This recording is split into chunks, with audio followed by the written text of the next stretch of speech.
রহমতুল্লাহি ওয়াবারাকাতুহু। যে যেখান থেকে দেখছেন সকলকে জানাচ্ছি আন্তরিক শুভেচ্ছা ও মোবারকবাদ।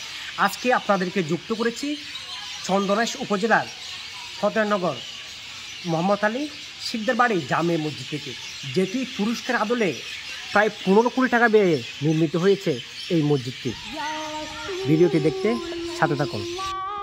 তুরস্কের ব্লু মসজিদের আদলে নির্মাণ করা হয়েছে দৃষ্টিনন্দন একটি জামে মসজিদ।